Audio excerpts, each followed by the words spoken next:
Hello and welcome, everyone. We are delighted here at Numberly to be hosting today's roundtable webinar about the future challenges of the luxury sector. You can ask questions throughout the discussion using the chat box below, and we'll be happy to answer them at the end. And now it is my great pleasure to introduce my co-host for today, Thibaut Meunier, Numberly's co-founder. Hi, Thibaut. Hello, Anya. Thanks a lot for this great intro. Hello, everyone. I'm Thibaut, co-founder of Numberly with Least Cost, and it's just a great pleasure to welcome you all to this webinar. So someone told me yesterday that the only good thing so far in 2021 was the US election. And I don't want to talk to politics today, but I did argue that at least another great thing this year was this webinar that we are having today with amazing speakers, with an impressive number of attendees from all over. And so let's make it very clear, this webinar could and would never have happened just a year ago because there were just no webinars back then, if you remember. So in order to start 2021 and for our first webinar this year, we are absolutely thrilled to have this conversation around the emerging and most recent challenges of luxury. And we have fantastic guests today who will bring us their expertise and their viewpoints on this exciting topic. So please give a warm welcome to our guests that I will quickly introduce now. So ladies first, Daniela, we are so lucky to have you with us today. You are live from Milano. You have a beautiful background and you are beautiful, Daniela. It's a great pleasure. You are one of the most international beings I know on this planet. You lived in South America, in Russia, in China. You spent 25 years working with P&G, but you also ran Diesel, Baccarat, and more recently, you arrived at Moleskine. So you are one of the too few female CEOs in the luxury space, and it is an absolute pleasure to have you with us today. Welcome, Daniela. Thank you, Thibaut. Sandrine, you are live today from Boston. Big snowstorm, I think, in Boston. You are an incredibly busy person. You teach at Harvard University. You're also a program director of a crazy number of programs in the executive education at Harvard Business School. And before coming to Harvard 7 years ago, you were the dean of several universities, or one after the other. You founded the first masters in luxury goods in the world in Monaco before opening the luxury class, the first one, at HBS. So you are one of the leading academics in the world on luxury marketing, and it's just a great honor to have you with us today. Hello, Sandrine. Hi, good morning, everybody. Thank you so much for a glowing introduction. It's very humbling. Thanks. Thank you, Sandrine. And now, Erwan, you are live from New York today. I heard the weather is a little bit better and actually great sunny and sunnier than in Boston. You are a world-class expert on luxury. You wrote a visionary book 6 years ago, which was called The Bling Dynasty, about the reign of Chinese luxury shoppers. And you just did it again. You published a great book, Future Lux, which is a set of great predictions on the future of the luxury industry. So thank you so much for this great work. I cannot recommend enough reading it to our audience today. Welcome, everyone. We are so proud and happy to have you with us. Thanks for the free advertising and very happy to be with you today. And this is the book for everyone. So last but not least, welcome my friend Gregory Boutet, your Chief Client and Digital Officer at Kering. Greg, to me, you are probably the best of what digital has to offer to the rest of the world. You were basically born in the digital space, working 13 years at eBay in the Silicon Valley, then in the sharing economy at Sidecar, in the e-learning space at Udemy, before coming back to Europe, good old Europe, to work as the CDO of Kering. We are so grateful that you could join us today. Hello, Greg. Hi, Thibaut. Thank you very much for having me in this panel. I'm humbled by the attendance, and it was a great ego boost to listen to this introduction. So thank you. You're welcome. And so I will be accompanied today by Anya Champsor, marketing technologist at Numberly. who's also based in New York. Thank you again, all of you, for being here today. And so you will get the chance to discover Erwan's book, Future Lux. And so just ask away your questions. I'm talking to the whole audience here. The 3 most relevant and interesting questions will be selected to win the book. And so please write your name with your question so that we can contact you if you win. So let's kick off our conversation with a couple of statistics that I guess you've all read, so we'll go quick. But Bain & Company shared with us the share of luxury purchases on the internet that doubled from 12 to 33% pretty much in 2020. You read also probably a lot of things about VR market predictions for luxury, which are huge. You might have seen as well the fact that internet could be the first channel for purchases in 2025, actually, with 30% of purchases in the luxury market. And a lot of marketing executives also report that personalization has a direct impact on maximizing sales. So a lot of data on the fact that this digital revolution has finally maybe become a true and key topic for the luxury space. So the first chapter we wanted to open today was about E-Comm. You might have seen this great interview by Lubomira Rocher from L'Oréal, who recently explained the incredible rise of L'Oréal e-commerce sales. I think that was in the FT. She said and presented that it was already 20% of total L'Oréal sales. And more importantly, she said that the L'Oréal group was setting itself for a world where half of the business would be e-com and 80% of consumer interactions would happen online. So this is massive.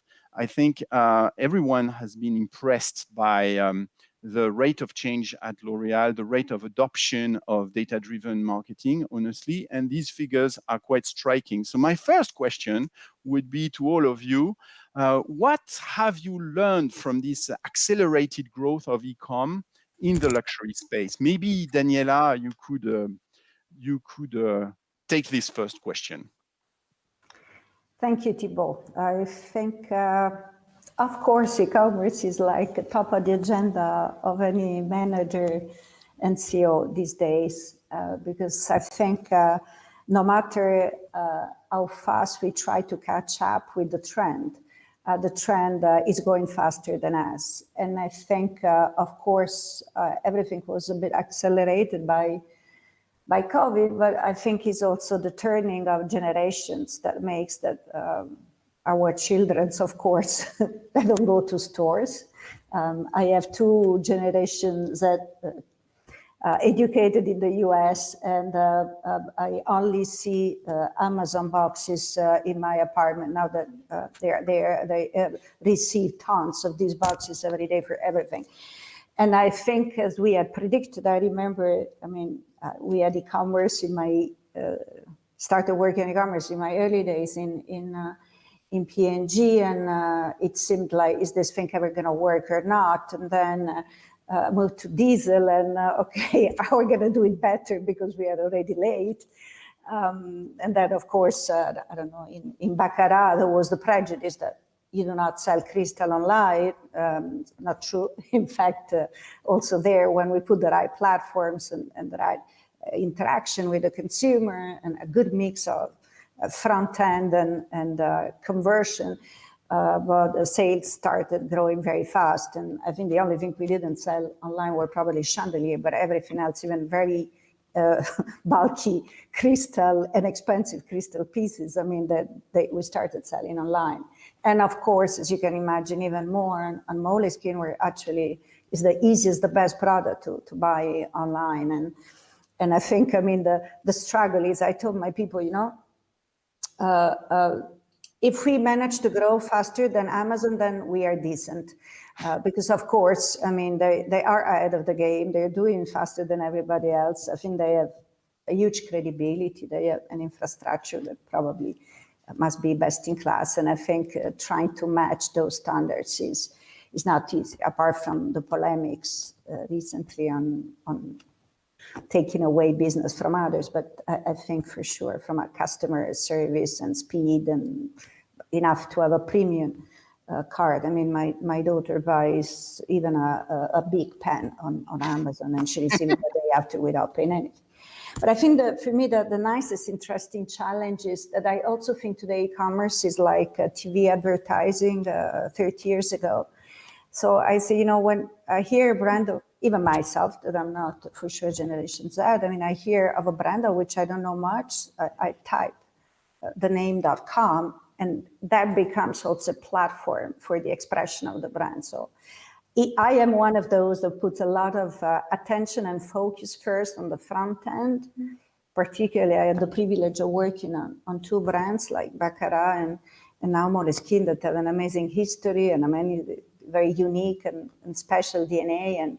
And I think, I mean, the better we do in engaging into romancing the story and the value and the content of the brand, that is also an important element of conversion rate. Great.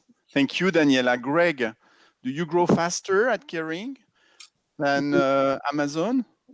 I'm not sure we grew faster than Amazon. You'll tell me because you know Amazon's number way better. But since I've joined luxury, I've stopped following their numbers. And I reflected on the question that you asked us around, like, what have we learned? And I think from my perspective, I don't think we've learned anything completely new with this pandemic.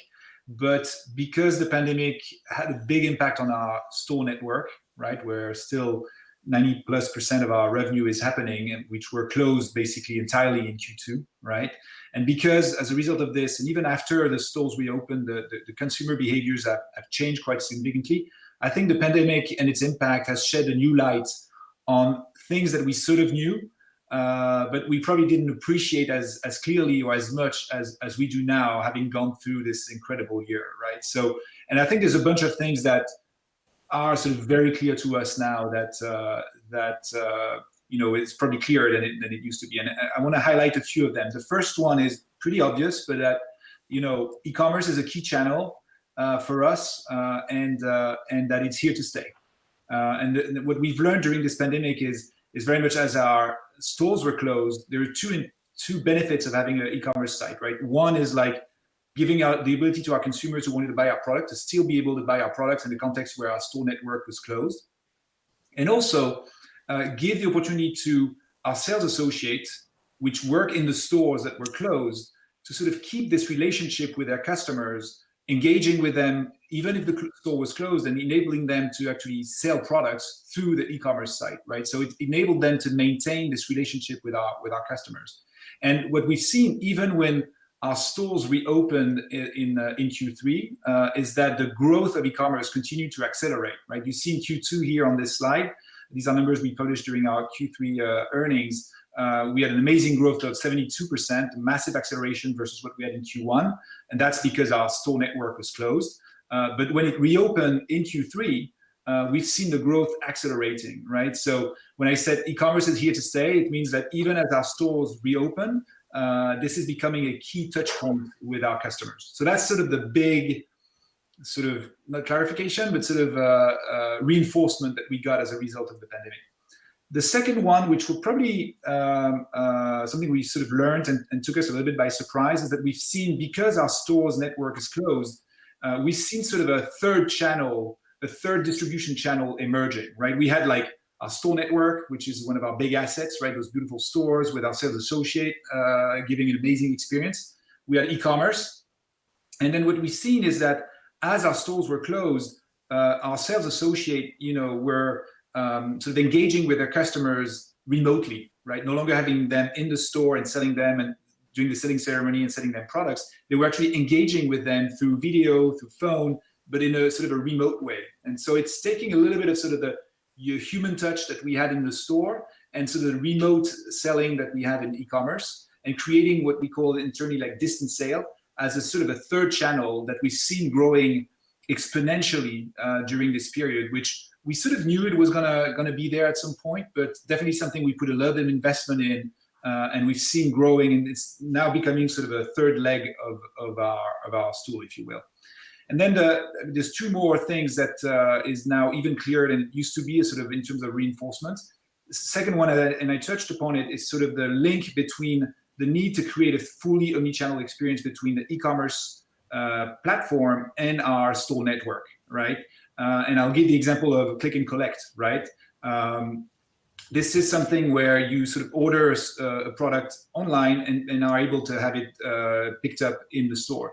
And this is something you're not able to do if you manage your e-commerce site and your store network completely in silo. And so what this pandemic showed us is, especially in the context where for a few days our warehouses were closed, the e-commerce warehouses were closed because of health restriction and things like this. So we were actually not able to deliver our customers. So we were very happy to have the ability to ship from store orders that were placed online. So this continuity in the experience and the mutualization of our stock is something that, again, we knew was important and we were working on, but we had to accelerate as part of the pandemic. And then the last point I want to call out, which is again something that has been pretty obvious to us, but is the importance of China. And then when you look at e-commerce, you see that in APAC, the penetration of e-commerce for luxury is actually surprisingly low. And what we've seen, is China, for all our business, both online and offline, playing a big, big role in 2020. And if we've been able to have the results we had this year, is mainly driven by the growth that we've seen in China. And we've seen this also happening in e-commerce, right? So we have like a renewed focus because we think there's tremendous opportunity in terms of growing our business and better serving our customers. So these are sort of the four reinforcements we took away from the pandemic and are continuing to double down on to better serve our customers.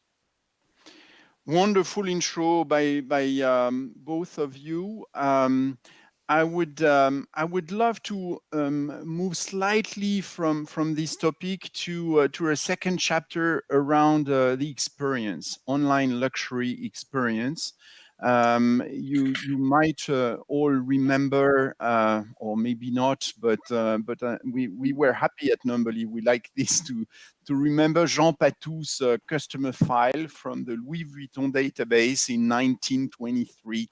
This was how it looked. Like. So this book, handwritten, obviously, with contacts with each customer. This was obviously before CRM, before internet, before data, and maybe at Vuitton back then, Jean Patou had invented something. So obviously it changed a lot. Anya, you can show us. We have so many of those examples at Numberly, but we have one case we could share quickly. Absolutely. So obviously CRM has evolved quite a bit since that example, but personalization has remained key for luxury brands, both in terms of communication and also for the products themselves. Indeed, a recent study showed that 57% of millennials declared that they would definitely be willing to pay more for a luxury item that was customized to them. And so here on the slide, you can see various examples of personalization, from the email personalization on the left-hand side to the contextual personalization that you can see in the middle, on which you can see a DCO Christmas countdown that is personalized to when the user opens the email. And then all the way to the right-hand side of the slide, you can see here the product customization with an email in which the name of the user appears already digitally engraved on the customizable product, which will then be engraved in real life. And so if we move on, next slide, obviously personalization can only be as good as the data that is powering it. And that's why data collection is really so crucial. Indeed, the better you're able to collect relevant customer data and qualify your database, the better you can then be at addressing your customers, and the richer your relationship with them can be. So as you can see here on the slide, with this example of a qualification operation, data collection doesn't have to be boring. It can, in fact, be another opportunity to really reinforce your relationship with your customers through a really fun and beautiful interactive experience. Thank you, Anya. And those examples from Guerlain, long-standing client of Numberly, are very interesting because I think they really prove the value of personalization at scale and data. So of course, Sandrine, I have one question that I would feel like asking you as the academic here. How can data and CRM, you think, could enrich the brand customer relationship?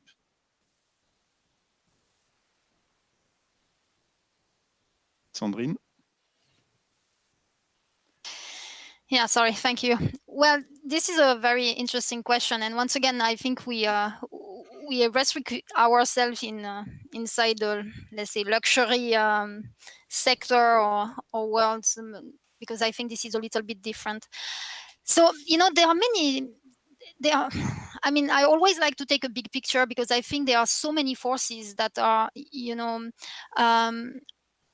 kind of reshaping what is happening in in all industry, but most importantly here in luxury. So you have this obviously the pandemic, as we just said, has accelerated this awareness that we need to move to e-commerce and have better data and customization and all these type of things.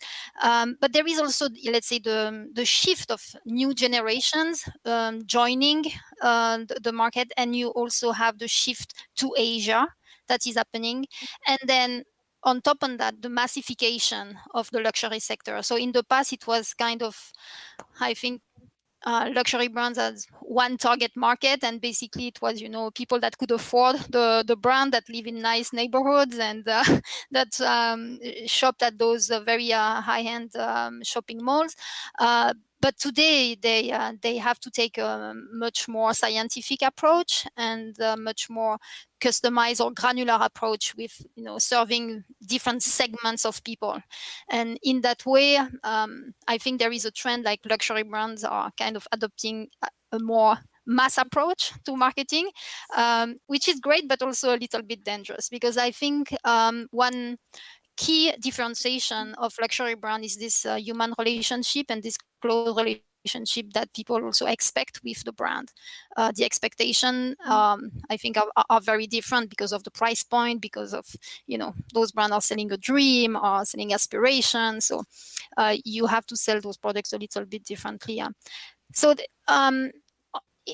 in addition to that, there is a lot of issues around data and collecting data. So you have legislation restriction, and our colleague Milton Pedraza at the Luxury Institute in New York is very vocal about that. Like customers should own their data and not let brands or other big marketplaces kind of dictate what they see or what those organizations do with their data. So the other thing is, like, using data can be creepy, and you really want to use it in the right way. And what I see so far is like some brands have made a good job, and I think Greg just mentioned that, like giving new tools or giving access to data and technology to their salespeople to maintain a personal relationship with their customer. So I think there is this shift, like the balance of power is always kind of changing. In the past, the salespeople had their black notebook, with the name of their client and all the information that they had on those clients, and it was really like their own. With CRM, we have tried to kind of move away from that with some, I think, a lot of resistance. But now, because of the pandemic, once again, this has kind of shifted again, and because also of new technologies and new tools that actually enable salespeople to sell better, to upsell or cross-sell.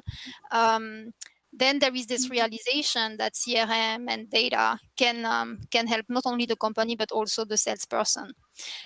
So it's just a matter of how you use all this. You have to use it in a smart way, because we have examples in non-luxury brands where using data has not been a great. I mean, has backfired a little bit because people found it very very creepy. Absolutely. Thank you, Sandrine. Greg, what's your secret sauce at Caring to avoid creepiness and make sure that data and CRM can really enrich this relationship? I don't know that we have a secret sauce, but I think a lot of what Sandrine said resonates with me. I think it starts from the conviction we have that, just like Sandrine said, data and digital platform have an amazing potential in terms of improving the customer experience, right? So we're convinced of this. Now, and we've seen this play out in multiple industries, right? In the context of luxury, though, I think Sandrine is raising an interesting sort of tension. We're trying to be actually very, very thoughtful about how we use the data. Because it can be perceived as being creepy, Sandrine said, or very intrusive, or both, right? And so we certainly don't want to be this. And second, and that's something that I've actually learned, not being from the luxury industry, and something that I had to adapt to and learn, and I very much respect from the houses I'm working with on a daily basis, is that the priority when we think about our communication, both the branding communication and the CRM sort of activities that we do, is to create the emotion around our products and around our houses. And we will make trade-offs, in terms of making sure that what we do, builds on the communication and creates this emotion. And we'll make trade-off, and if it means less conversion, we'll go for creating the emotion and being consistent with the communication we have around our products and around our collections and around our houses, right? So that's very important to us. And this is why I don't think we're really seeing a massification of luxury because of that, because it's still first and foremost about the emotion, the brand, the heritage that we're trying to communicate, and we'll make trade-offs against the conversion to be able to protect that. That's the main asset we have, and this is our North Star. So the guiding principle that we're trying to have is to basically look at every touch point that we have with our customers and ask ourselves, not just me, but also with the houses, and try to figure out where can data and digital platform help us in terms of not necessarily driving conversion, but in terms of augmenting the experience that we are delivering to our clients. And sometimes this means less digital, right? Like to give you an example, we asked ourselves, should we have connected mirrors with your, purchase history in the mirror, that when you're in the, trying on your clothes, and you can have access to everything you bought and stuff like this. And we decided to not do this because we felt if somebody comes into a store, it's really to experience the store, the clothes, the relationship with the sales associate. And we figured that the connected mirror was actually going a little bit against this. I'm not saying we're right. I'm just saying this is the sort of one of the decisions we've made of saying, well, maybe less digital and less data is what is best for the experience. But we asked ourselves, in the relationship, in sort of the setting ceremony that sales associate is doing with the client, how can we use the data to actually augment this experience and make our sales associate even better than they are without this data and those digital platforms? So I'll give a couple of examples of things we've done, which I hope sort of give some perspective on sort of how we're thinking about this. First one is we developed, together with Apple, we developed an app that now every single sales associate has in all of our houses and all the store network, which basically has like a bunch of data embedded in the app, and enables the sales associate to check stock real time. And if you look at the experience prior to launching this app, you were having a great conversation and great styling advice from the sales associate. And if you were interested in a particular jacket or in a particular dress, the sales associate would go to the back of house to check whether that product was available, leaving you alone for 2, 3, 5 minutes hence delivering, and that was identified as a pain point by our customers. Now with the app, he or she can scan the product, stay with the client, and continue engaging with the client and talk about the great products we have, talk about the collection and the emotion that the designer is trying to create around them. Just continue engaging with the customer, right? Same thing. Another big thing that this app enables is to prepare the appointment that sales associates have with their top customers, right? And as they prepare those appointments, they have access to the data around this particular customer, knowing their size, knowing their preference, what they bought in the past. They have product recommendation that goes well with the products they bought in the past, hence enabling them to prepare what is a much better appointment with the customer thanks to this data, right? So I think this is an example of what we're doing in one of the key touch points we have with our customers in store. Another touch point is when customers need us, right? Because of they have an after sale issue or they have a question, and so in the past they would call a boutique, right, and try to get hold of somebody. But the truth is, a lot of people in the boutique are actually working and engaging with clients. So a lot of the times people were not answering the phone. So what we've done is created a dedicated team, which we've equipped with data and digital platforms. They're actually on Salesforce.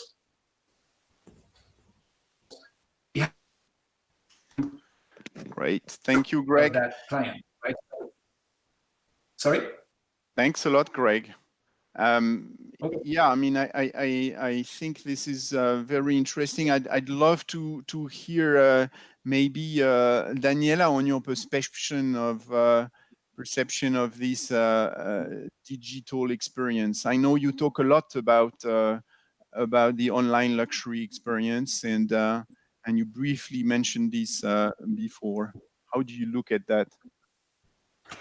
Well, I think it is a must. I think in general, the luxury experience needs to be upgraded also in the retail environment, because I think our clients of Moleskine, like Baccarat or me, when I shop for luxury brands, I mean, the expectations from the brand, from the service, and from the experience that you want to do in store or online are growing. And I think, again,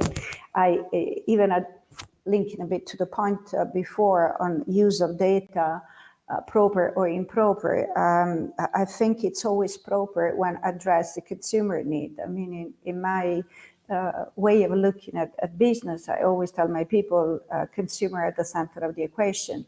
I do see a benefit in my brands, in the brands I use, to have my data, if that helps me to serve me better. And I think that should be the focal and central point of CRM. It's not just to bother people, to bombard them with messages, to push sale, but to serve them better. And I think every time we will serve client better, I mean, that will reward us with a stronger loyalty and attachment to the brand, and eventually more sales. So I think, big mantra from P&G, consumer is the boss.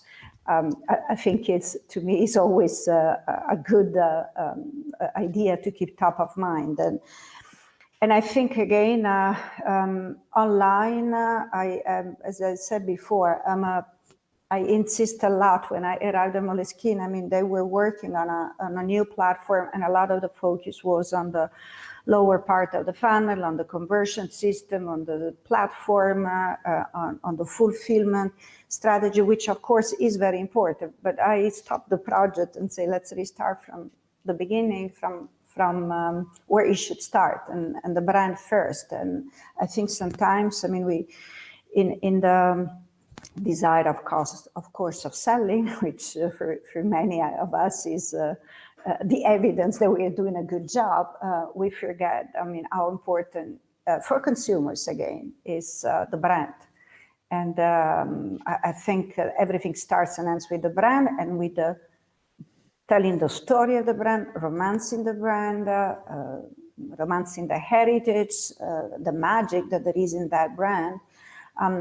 And that, I think, for me, is part of the luxury experience. I do appreciate many e-commerce, many brands on e-commerce are very schematic. You see a lot of figurines with the prices, with the discounts, and you push the button, you buy, and go.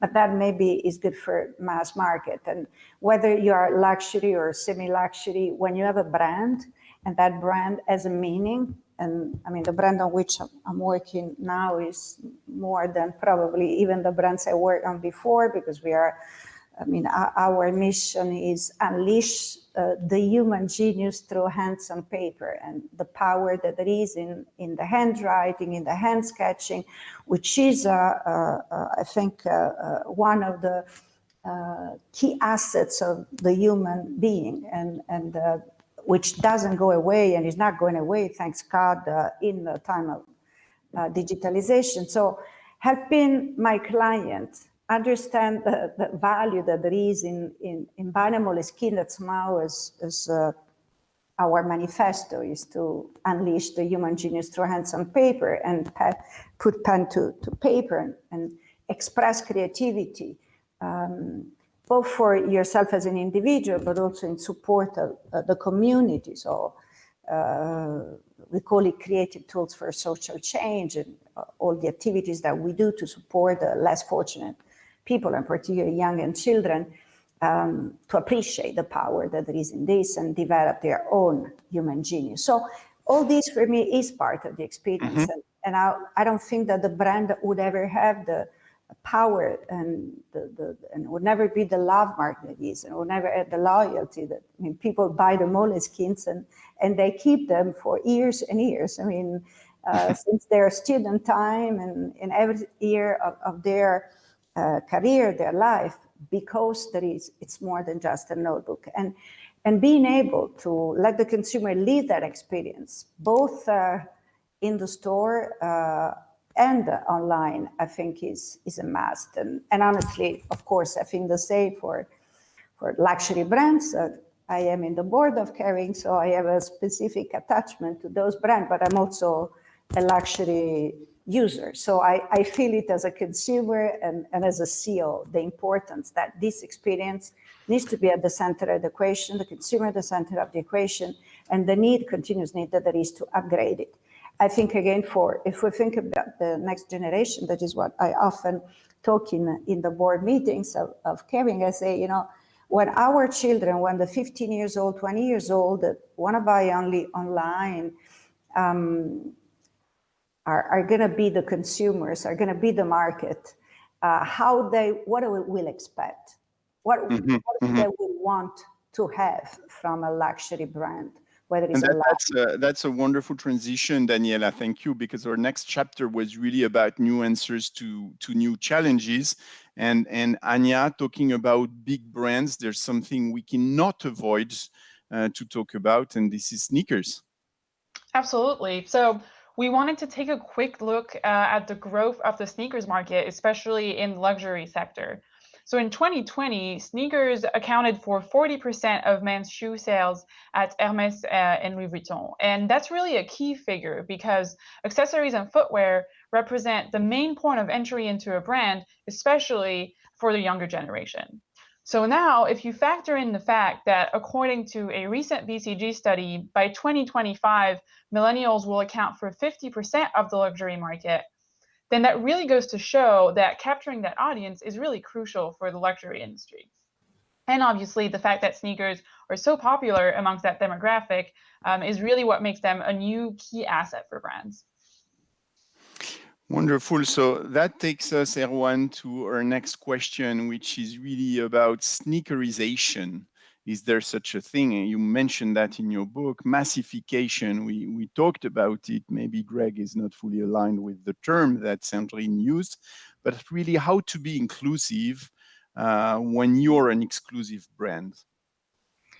I mean, I'll start by saying that casualization or sneakerization, as some people in the media have called it, is not a fad. I think there's really a generational shift, and I happen to look at companies like Nike and Adidas and Puma, and I often have the questions from investors. When is this fad going to disappear? A fad doesn't go on for 10 or 15 years, and obviously, as we're all on Zooms and Teams and whatever else. I suspect the casualization actually has increased, yet another accelerating factor from the crisis. What I would say is casualization doesn't necessarily cannot apply to every single brand. There are brand DNAs out there in the luxury space where selling sneakers like a Gucci, a Vuitton, a Moncler will not be adapted. What I would say, however, is it doesn't need to imply massification. I think a lot of what we mentioned here, whether it was Greg or Sandrine or Daniela, was around CRM giving you knowledge, and knowledge is power, and power to personalize, and power to give you the reality or the illusion of scarcity, to make you believe that you're the only consumer buying this product, even though the brands are selling that product to millions. I think inclusive versus exclusive, it's almost a false debate. I mean, if you look at the jewelry space, for example, Cartier has been known as the king of jeweler to the kings, right? So it puts them on a status that is incredibly arrogant and incredibly distant from the end consumer. Tiffany is the reverse. They're pitching themselves on diversity and inclusion, on New York, on inclusivity, et cetera, et cetera. The reality is the way they approach consumers is relatively similar. I am of the belief that luxury is still essentially about recruitment. What moves your sales is essentially first-time purchasers more than repeat purchasers. And as such, you have to welcome the aspiration. You have to welcome newcomers to your brand. And so I think one proof that massification has, to a certain extent, been dealt with, if you look at the biggest brand in the space, Vuitton, in terms of sales at least, if you look at Vuitton 6-7 years ago, we had comments from people saying, there's too much ubiquity. We've seen it too much. It's a brand for secretaries. I'm fed up. The brand today is twice the size as it was 7 years ago. I haven't heard that comment in 5 years. Why? Because to the point of Greg and Sandrine and Daniela, you're looking at hyper-segmenting the experience. You're looking at diversifying. It's not just the product. It's the retail experience. It's the type of messages you get. Again, it can be live. It can be on WeChat. It can be on WhatsApp. It can be on whatever else. Every time you get a message or a touch point with the brand, you think you're the only one. I think that moves you away from massification. I think the sector has had a bit of a wake-up call 6-7 years ago. Another wake-up call today, because I think there are a lot. I don't want to come across as being too naive or too optimistic, but I think this crisis is actually a chance for a reset in terms of CRM, in terms of the environment, and how brands, at Kering and elsewhere, have been very forward-thinking. In terms of diversity and inclusion, in terms of rethinking the setup, and not developing brands in an ivory tower to a consumer who eventually will buy, but having that relationship, knowing that you're selling to communities that you understand and exchange with. So I don't think there's a big risk of massification. I think the sector has worked well to avoid that. Wonderful. Sandrine, do you have a slightly different view on this? Well, it depends what we call massification, no? Because as you mentioned, Louis Vuitton doubled its size, and those are no longer like very rare or brands. I mean, you can find them anywhere, and especially with online, they are ubiquitous, as you said. So it's massific. I think there is the tension is like they are growing so much that the luxury industry as a whole, I think, is going towards this kind of massification just by the sheer size of it. But it doesn't mean that they are selling something that is commoditized, because with massification, we kind of linked it to commodization. And actually, the way that they resolve the tension is exactly what you said.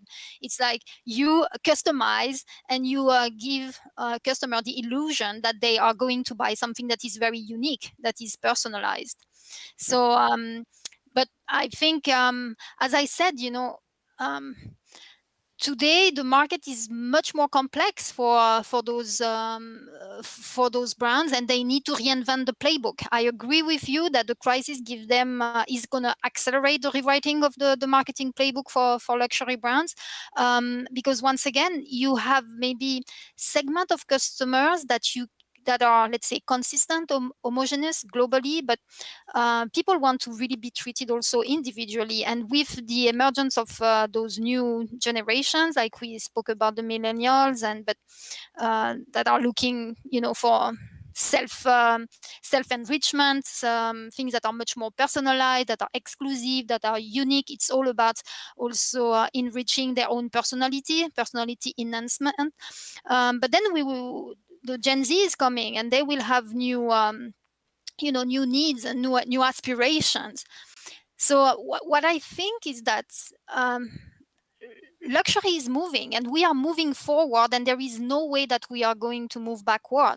So this, we don't dress the same way as we did before the Second World War or in the 19th century, and probably in 25 years we won't dress the same way. So it's true that there is this trend around comfort and convenience in your clothes, and I agree, we are not going to go back.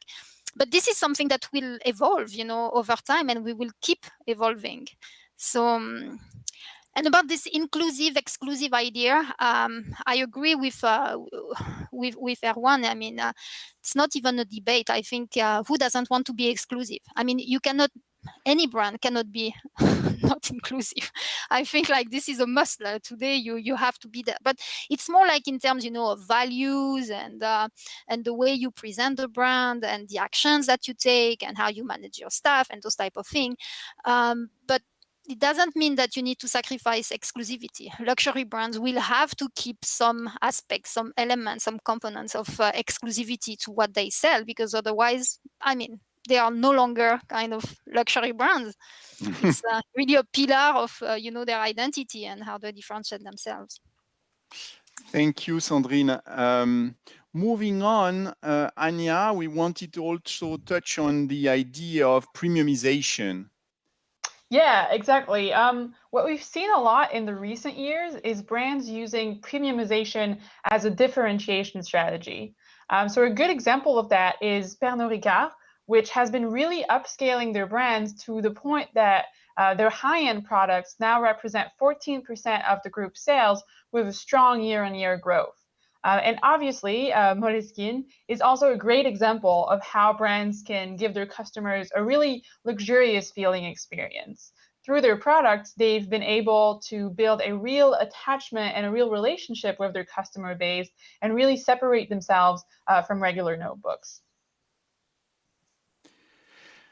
Thank you. So that leads us, Erwan, to one of the, I think, very interesting chapter in your book. And I know everyone is interested in that one. I can see Sandrine smiling, because this idea of the premiumization of everything that you cover in your book. Can you tell us a little bit about it? And do you think it is the new competitive arena for luxury brands? I think fortunately for a lot of luxury brands, they have a bit of time, but it's true that if we consider today luxury is essentially driven by recruitment, not repeat purchases, that might change towards the back half of the 2020s. And so as you move from that recruitment to a repeat purchase environment, then the question will become, do I need a third, fourth branded handbag or branded watch or piece of jewelry, or should I spend on other things? And so other things can include pretty much anything you can think of in terms of consumption subsectors. It can include health. Obviously that's been an accelerator as well under COVID, this idea that people are ready to pay a lot just to sleep at night on meditation apps where you have John McEnroe or Matthew McConaughey literally helping you go to sleep, which sounds crazy, but it's true. You have the emergence of concepts like Lululemon. I mean, Lululemon's been around forever, but it's not exactly a competitor to Nike, Adidas, or Puma. It's not exactly a competitor to luxury. It's somewhere in between. It's sort of premium health driven. You can look at travel. You can look at even cannabis. I mean, this might sound a bit odd for you if you're not based in the US like I am, but if you're in Denver, Colorado, or in LA, for example, cannabis is becoming actually an alternative in terms of capturing your share of wallet.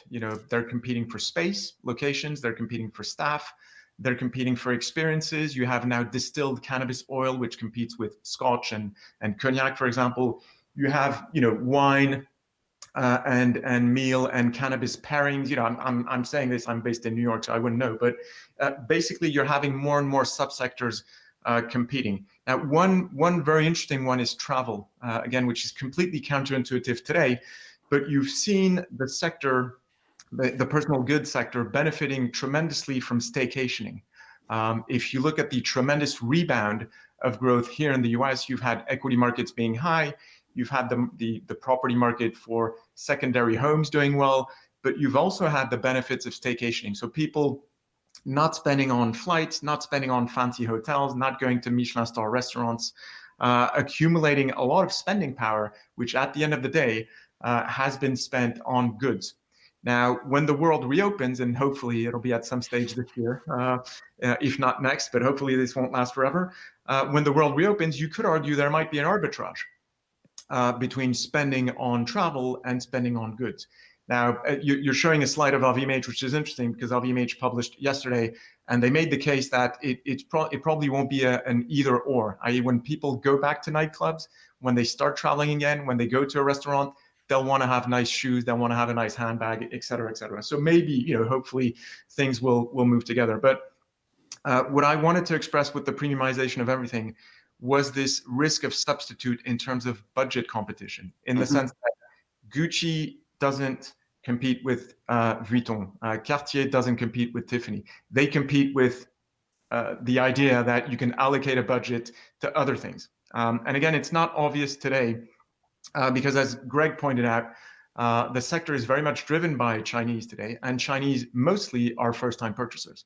But wait until you get into a repeat purchase mode. Again, there is time. It's probably in 5 or 10 years from now, rather than immediately. Then you might see a risk of substitutes. It's funny you should also show a slide on LVMH, because remember, before the Tiffany acquisition, the last two acquisitions from LVMH happened to be Belmont, which is a hospitality chain, and happened to be Remova, which is the German luggage company. Now, that might seem, the timing of that is horrendous, but obviously who knew that COVID was coming? Maybe in a year from now, we'll think, oh, they invested in travel. That was good. That was good insight. Sandrine, what's your take on the premiumization?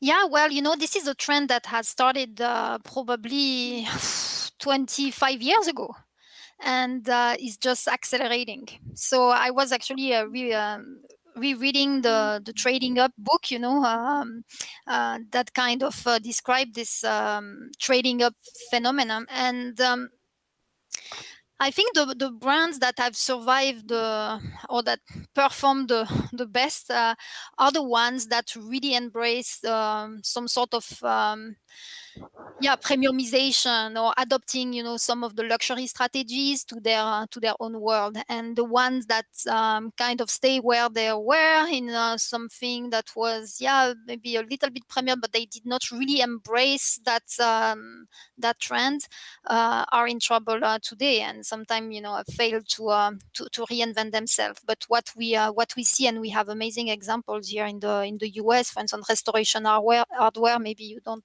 know this brand in Europe, but it's a upscale furniture brand that really starting from scratch in the early 2000s, and now is around 4 billion or something like this.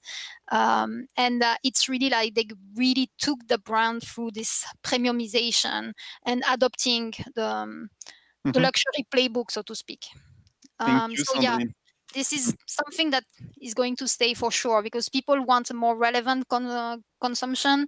We are going to move away from the throwaway society because of sustainability and everything.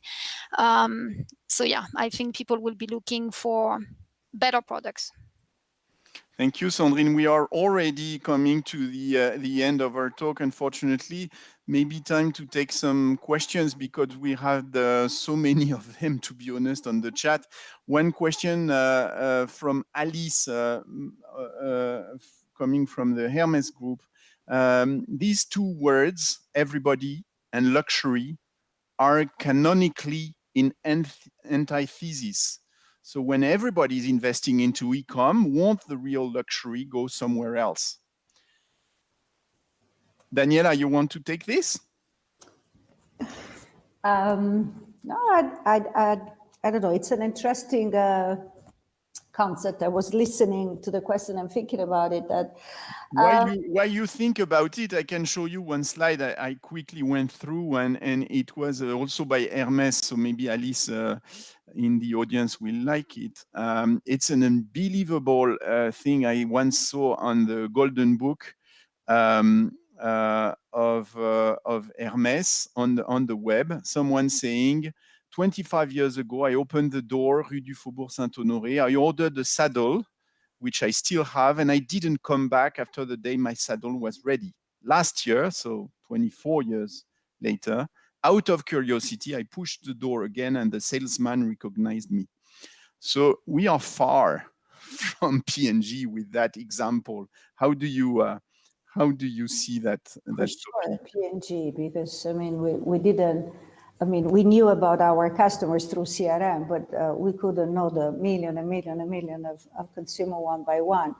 But I don't think that the two, I mean, I believe we should avoid that the two things, e-commerce and the luxury experience, are in antithesis. I mean, I think it's a must that we make them work together, because I think that's what consumers want. And again, the next generation might only want to buy online, and we need to be able to still offer them the experience they expect, particularly when they buy a luxury brand.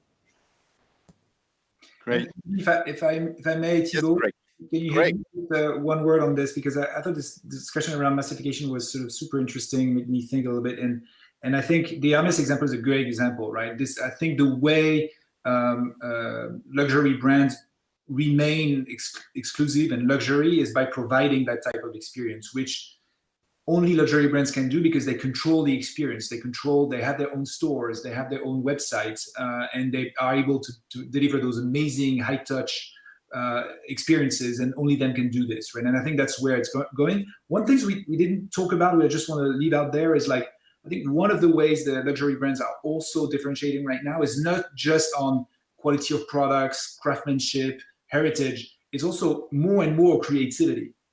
And that I think a sort of a trend that I've observed in the past few years is that luxury, the reason why customers go to luxury brands is also because they deliver very creative products, and that's a way for them to express themselves and also to be part of a community, right? And I think that's another angle that is probably worth thinking about, is that luxury brands are sort of differentiating from the rest through that amazing creativity, which, by the way, is being copied elsewhere, right? Like to the premiumization point that we made earlier. So something to bear in mind as we think about the way luxury brands are going to compete going forward. Thank you, Greg. I would also add, if I may, that Sure. you're allowed to have very different house policies. You know, Chanel doesn't sell couture online and probably never will.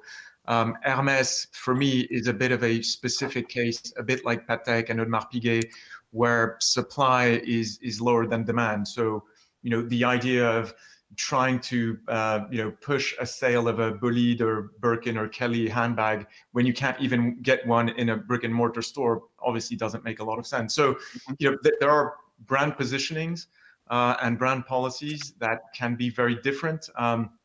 If I think about Kering and Greg, you probably all saw the announcement from Bottega that they would not be on social media. You're allowed to be different. You know, if your brand is different, you're allowed to take a different stance and not be dominated by online sales. If you're Hermès, it's okay. Great point. So by the way, Greg, we have one great question. What are the 5 main pillars that luxury e-com should follow to be successful in the future? Well, we don't have time for 5, so I'll give one, if that's okay, and then the person can reach out directly, and I'll give you, I'm not sure I have the other 4, but I think one of the tricky thing for us as luxury houses is, how do we replicate the amazing experience we have in store that is very differentiated versus the more premium brands that we talked about, right? Like, how do we recreate that online? And I think we're not there yet. If you look at, H&M.com versus some of our website, you're like, well, what's the difference, right? And whereas when you go in the store, you really see the difference. So I think the pillar number 1, 2, 3 is probably going forward. How do we crack that and bring some of the magic that we have in store? Because that's what make our houses very, very special, how do we bring that online and deliver this sort of delightful, unique, personalized, high-touch experience that we're providing in stores? So that's the challenge for us, and so something that's super exciting to try to figure out in the future.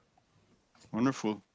We have one last question that I think is really interesting, back to what you said, Erwan. How do you justify focusing on first-time customers when CRM is historically based on converting your existing customers into ambassadors of the brand?